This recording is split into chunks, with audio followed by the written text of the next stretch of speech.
I finally got the promotion I had been grinding toward for 8 long months. It came through late Friday afternoon. Regional manager. A corner office. A 30% raise. When I left work, I felt charged up, the kind of excitement that makes your chest feel light. All I wanted was to tell the one person who was supposed to care the most. I drove home replaying the moment in my head, already picturing her smile. When I walked through the front door, I expected to see her in the kitchen or stretched out on the couch with a book, like she usually was on Friday nights. Instead, I heard a hairdryer buzzing upstairs and loud music coming from our bedroom. "Hey, I've got amazing news," I called out as I climbed the stairs, loosening my tie.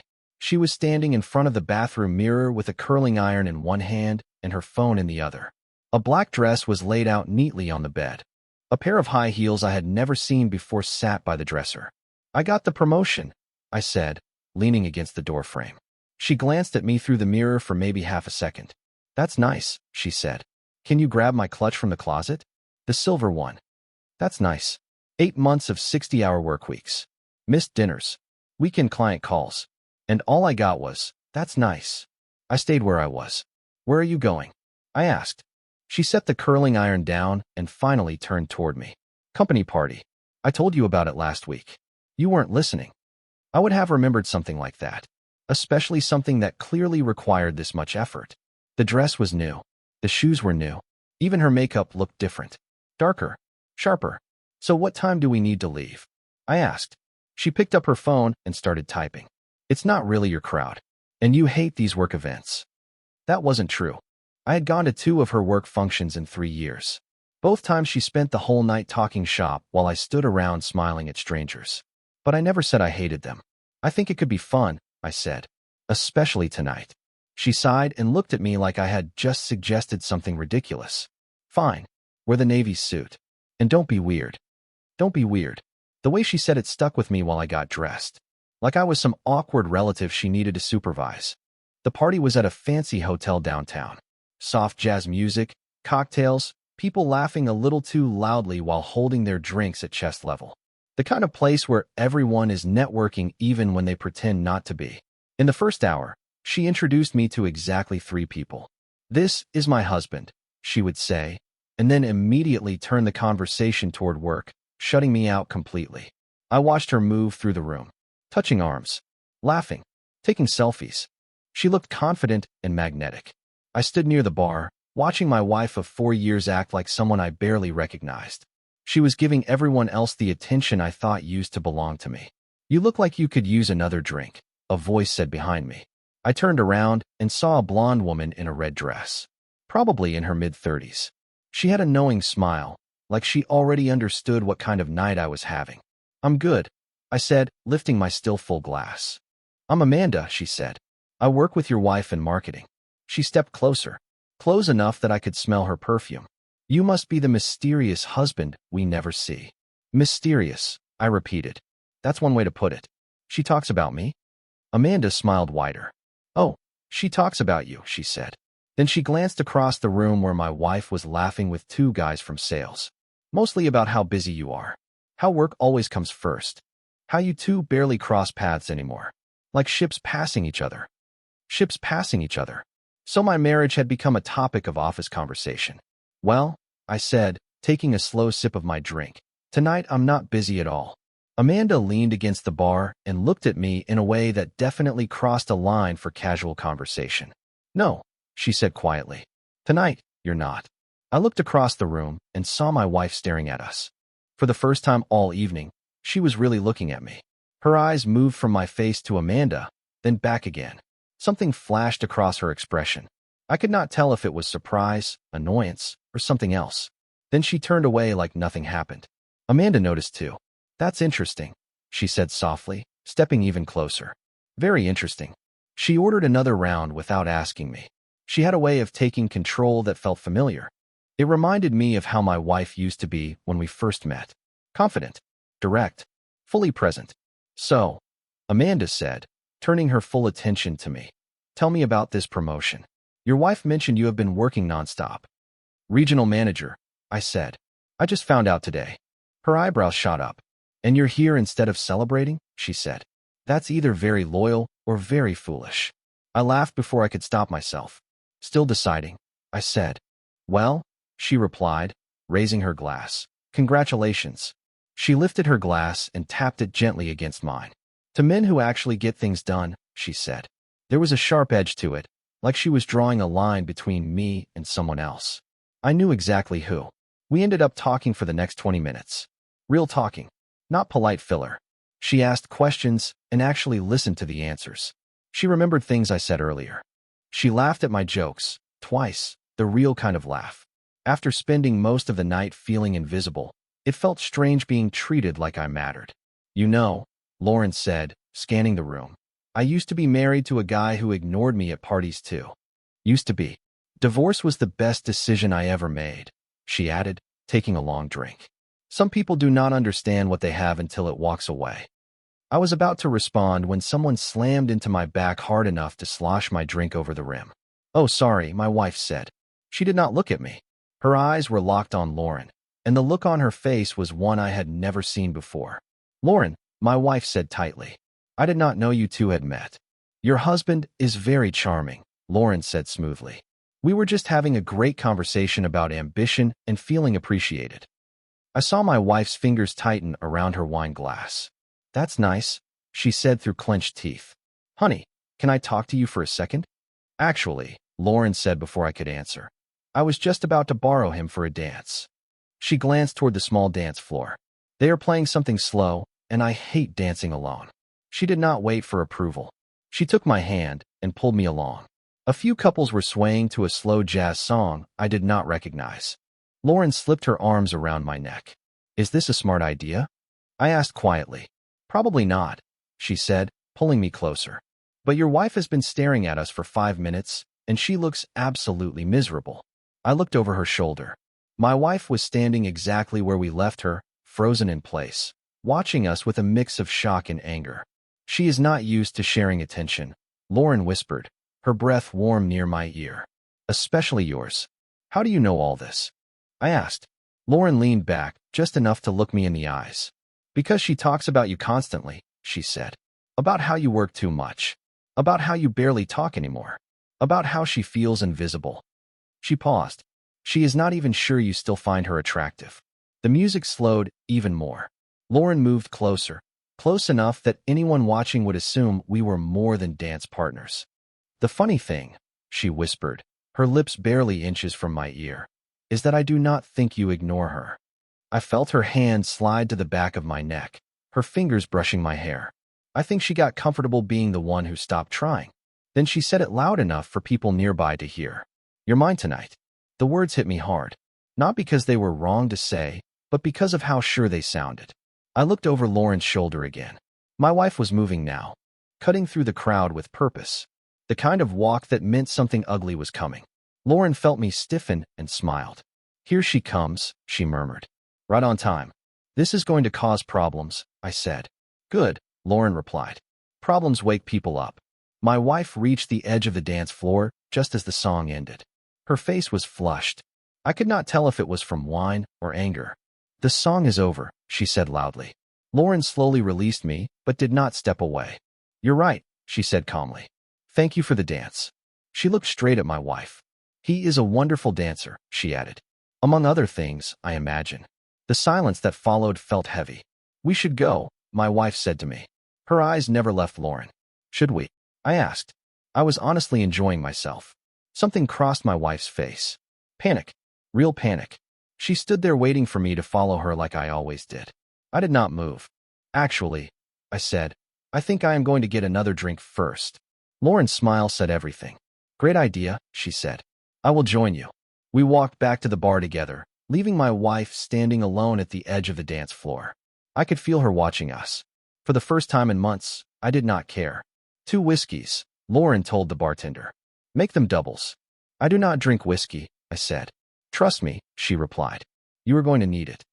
She leaned against the bar and looked out over the room. Your wife is talking to that brunette from accounting, she said. The one who looks like she just swallowed a lemon. I glanced over. She was right. My wife was in a tense conversation with a woman I did not recognize. Both of them kept looking our way. Let me guess, Lauren continued. She leaned in slightly and lowered her voice. He is probably asking for backup right now, Lauren said, trying to figure out whether you have completely lost your mind or whether I am really that hard to resist. The bartender set the drinks on the counter. Lauren picked up both glasses, handed one to me, and raised hers. To new experiences, she said. To making it through the night, I replied. She laughed and clinked her glass against mine. Oh, you will make it through, she said. The real question is whether your marriage will. The words landed heavy. She knew it. I knew it. I took a long pull from the whiskey and studied her face. You are enjoying this, I said. Completely, she answered without hesitation. Your wife has spent the last 2 years telling anyone who will listen how predictable you are, how you never surprise her, how all you do is work, come home, and sit in front of the television. She said that. I asked. She said a lot more, Lauren replied, stepping closer and resting her hand on my arm. She said you have not taken her out in months, that you do not notice when she gets her hair done, that your conversations are about bills and calendars, never about anything that actually matters. Each sentence hit hard because every word was true. When had I stopped noticing her hair? When had our marriage turned into a checklist? But here is what she never mentioned. Lauren continued, her fingers slowly tracing a circle on my forearm. She never said how good you look in a suit, or how you actually listen when someone is talking to you, or how you carry yourself with a kind of quiet confidence most men only pretend to have. Something shifted inside me. Not guilt, not confusion, something clearer. She also never mentioned, Lauren said, leaning close enough that her perfume filled my senses, how you smell, or those small lines near your eyes when you smile, or how your voice drops when you are really paying attention. Across the room, my wife was standing with 3 other women now, all of them staring at us. Some looked shocked, others looked curious. They are having quite a conversation, Lauren said, following my gaze. About what? I asked. About whether I am making a move on you, she said calmly, or whether you are inviting it. She took another sip of whiskey. The truth is, it does not matter. What matters is that your wife is finally seeing you as a man other women want, not just a husband who pays bills. That was when my wife started walking toward us. Not casually this time. She was marching. Here we go, Lauren murmured. My wife reached us just as Lauren was finishing a sentence about how some men know how to make a woman feel appreciated. Perfect timing. Lauren, my wife said sharply, can I borrow my husband for a minute? She put extra weight on the words my husband. Of course, Lauren said sweetly. Just do not keep him too long. We were just getting to the interesting part. My wife grabbed my arm and pulled me toward a quiet corner near the hotel lobby. What the hell are you doing? She whispered harshly. Talking, I said evenly. Something we used to do. She is flirting with you. Obviously. Is she? I took another sip of whiskey. I had not noticed. The lie was terrible. My wife's eyes widened. Are you serious right now? Completely serious. I looked her straight in the eyes. When was the last time you flirted with me? She opened her mouth, then shut it. When was the last time you touched my arm while we were talking? I continued. Or laughed at something I said. Or looked at me the way you look at your coworkers. That is different, she said, but her voice had lost its strength. Different how? She could not answer. We both knew why. For months, she had treated me like a roommate while giving everyone else her best energy. I want to go home, she said finally. I do not. Excuse me. I said I do not want to go home, I repeated. I am actually having a good time. She stared at me. For the first time in months, I am enjoying one of these events, I said. Not because some woman is flirting with me. I stepped closer, close enough that she had to tilt her head to meet my eyes. But because someone is actually interested in what I have to say. Her face shifted fast. Shock, anger, hurt, then something close to desperation. Fine, she said loudly. If you want to stay here and embarrass yourself, go ahead. She turned away, clearly expecting me to follow. I did not. She stopped and looked back. Well, are you coming or not? Not. The word hung between us. People nearby were starting to notice. Conversations quieted. Heads turned. That was when she made her first real mistake of the night. You know what? She said loudly. Maybe I should have come alone. At least then I would not have to babysit you all evening. Babysit? In front of her coworkers. In front of people I had just met. Something cold settled in my chest. Not anger. Something steadier. More dangerous. Babysit, I repeated calmly. That is an interesting word to choose. Lauren appeared beside us like she had been waiting for the moment. "Everything okay over here?" she asked. "Perfect," I said, never taking my eyes off my wife. "My wife was just explaining how exhausting it is to babysit me," I said calmly. "Oh," Lauren replied, her voice dripping with fake concern. "That must be terrible. Having a husband who got promoted today and wanted to celebrate with his wife." My wife snapped her head toward Lauren. "Stay out of this." "Actually," Lauren said, ignoring her, "he told me about the promotion. Regional manager. That is a big deal. You must be incredibly proud." The silence that followed was heavy and uncomfortable. Everyone understood immediately what Lauren had just revealed. My wife had no idea about the promotion. Her own husband had gotten a major career win, and she did not know. "You did not tell her?" Lauren asked, turning to me with perfectly rehearsed surprise. "About your big news?" "I tried," I said simply. But apparently it mattered less than her curling iron. People were openly watching now. What had started as a private argument had turned into a full public scene. My wife's face flushed red. "We can talk about this at home," she said tightly. "Can we?" I asked. "When exactly? Between your work calls, hair appointments, and girls' nights?" "Stop," she said, but her voice was shaking. Lauren stepped closer and rested her hand on my arm again. "Some people do not appreciate what they have," she said loudly enough for everyone nearby to hear. "Lucky for the rest of us." That was when my wife finally snapped. "Get your hands off my husband." "Your husband?" Lauren asked, smiling sharply. "The same husband you have been complaining about for months? The one who works too much and does not give you enough attention?" The crowd around us had grown. I recognized several people from her department, watching with equal parts fascination and discomfort. "I never said that," my wife protested, but her voice lacked conviction. "Really?" Lauren tilted her head. "Because I clearly remember you saying he never surprises you anymore. That he has become predictable. That sometimes you wonder if you married the wrong person." Each sentence landed hard.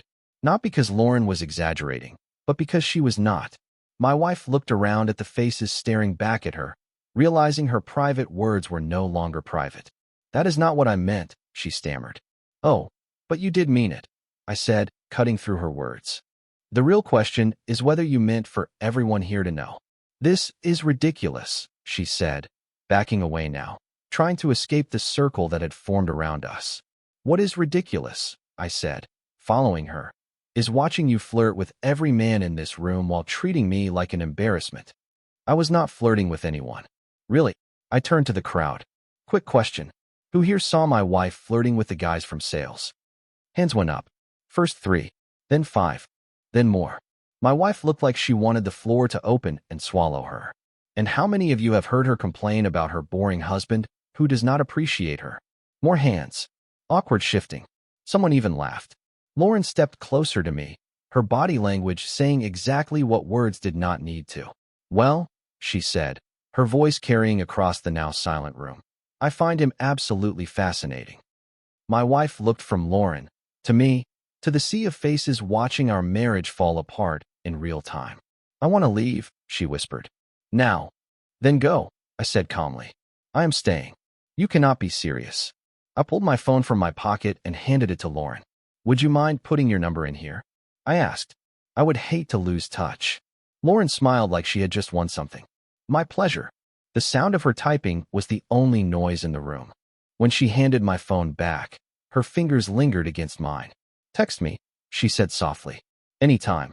My wife made a sound somewhere between a gasp and a sob. Then she turned and rushed toward the exit, pushing through her coworkers. I watched her go. Then I turned back to Lauren and the audience still standing around us.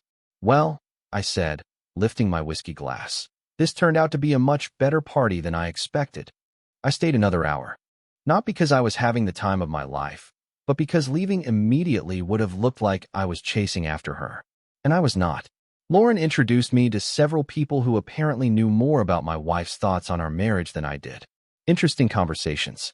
Apparently, I was predictable, emotionally distant, and according to her, I had the romantic instincts of a houseplant. She really said all that? I asked Lauren later as we stood outside the hotel sharing a cigarette. "And more," she said, blowing smoke into the night air. "She talks like she is trapped in some loveless situation instead of married to a successful man who clearly adores her." "Adored," I corrected. Past tense or present tense, Lauren said, studying my face. You would not be this hurt if you did not still care. She was right. I just was not ready to admit it. My phone buzzed. A text from my wife. Where are you? Are you coming home? I showed the screen to Lauren. What do you think? I asked. Lauren took the phone right out of my hands like she owned it.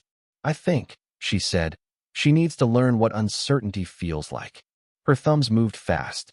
She typed a reply and handed the phone back. The message she sent basically said, eventually. I stared at it.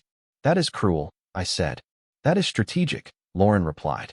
She dropped her cigarette and crushed it under her heel. She has been taking you for granted because she thought you would always come running, she said. Now she is not sure. That feeling is new for her. My phone buzzed again. What does that mean? Talk to me. Lauren leaned over and typed another quick response before I could stop her. Later. I shook my head. You are enjoying this too much, I told her. Lauren smiled like she had been waiting for me to say it. I think someone should, she said. Then she stepped closer and put her hand on my chest. Your wife spent 2 years calling you boring, she said. Meanwhile, you are the most interesting guy at this party tonight because you finally grew a spine. We stood there in the cool night air, and I hated how right she sounded. For the first time in months, I felt awake.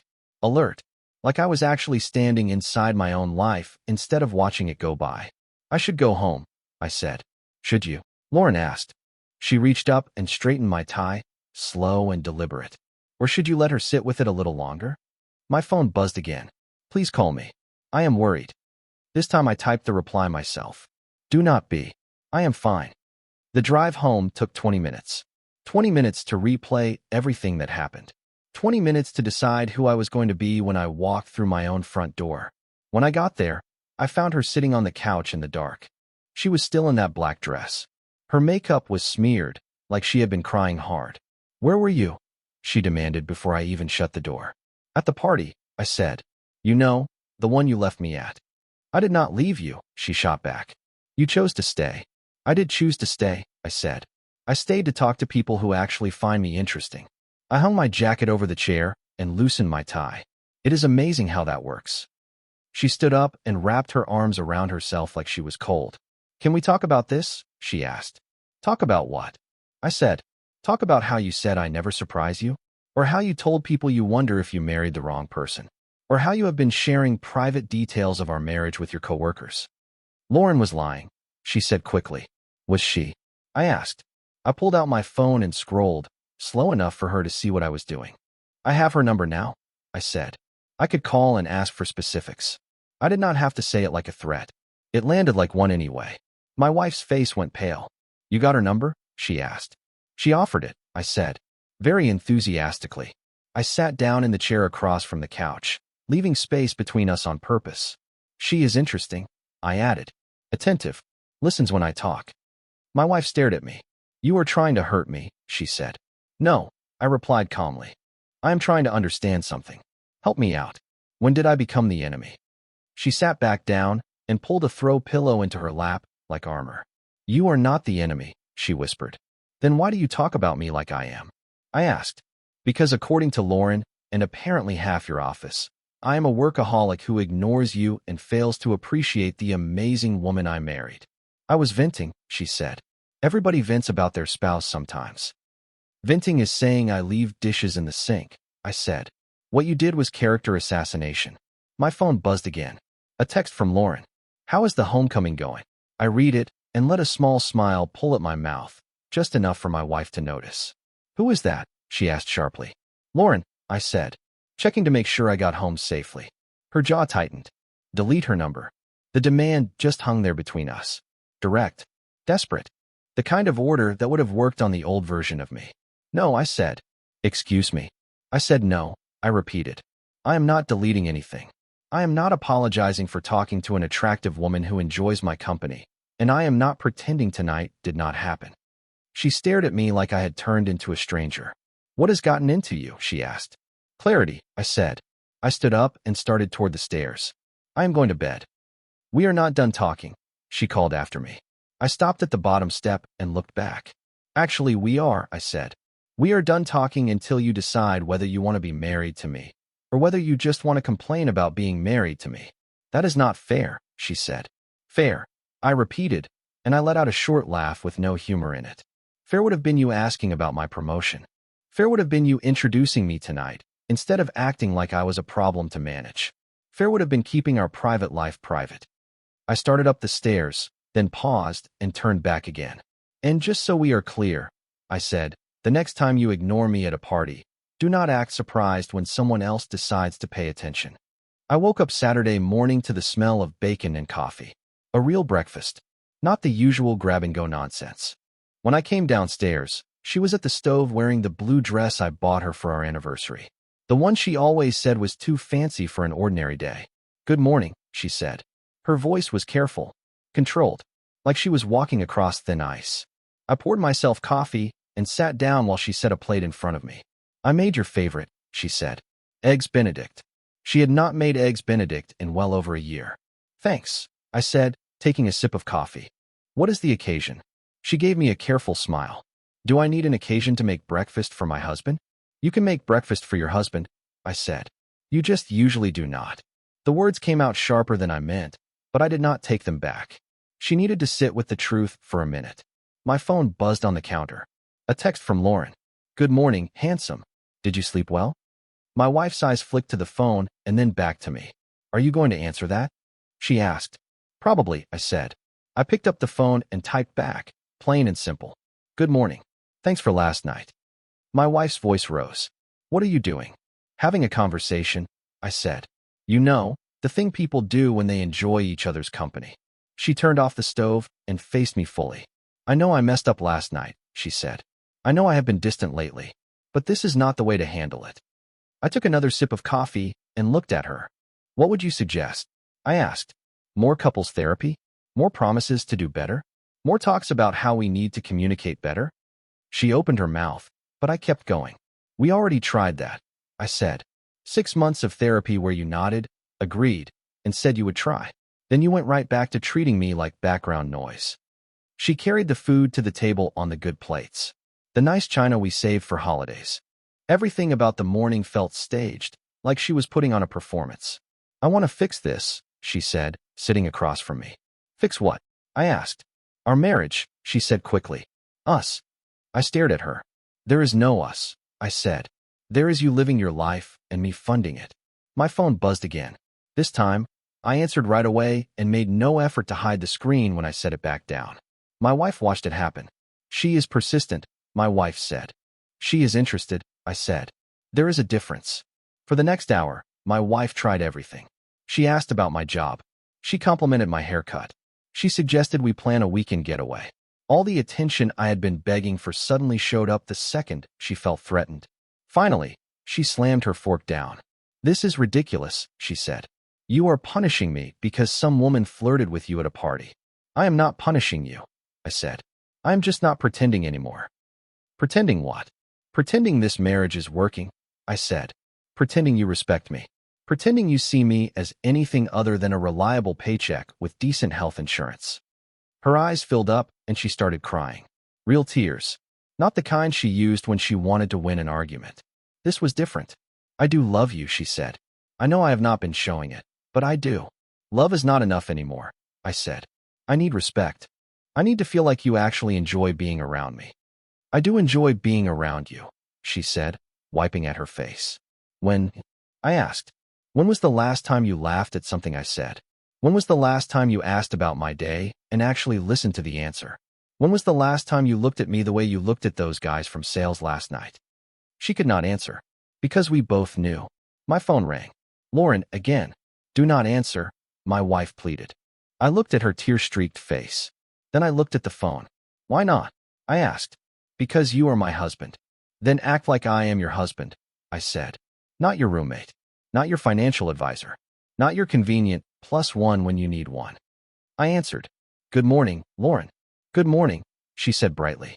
I hope I am not interrupting anything important. My wife sat there staring at me with the kind of desperate focus she usually saved for television. Not at all, I said. Just having breakfast. Wonderful, Lauren replied. I was calling to see if you want to meet for coffee this afternoon. There is a little place downtown that makes incredible lattes. I looked straight at my wife while I spoke.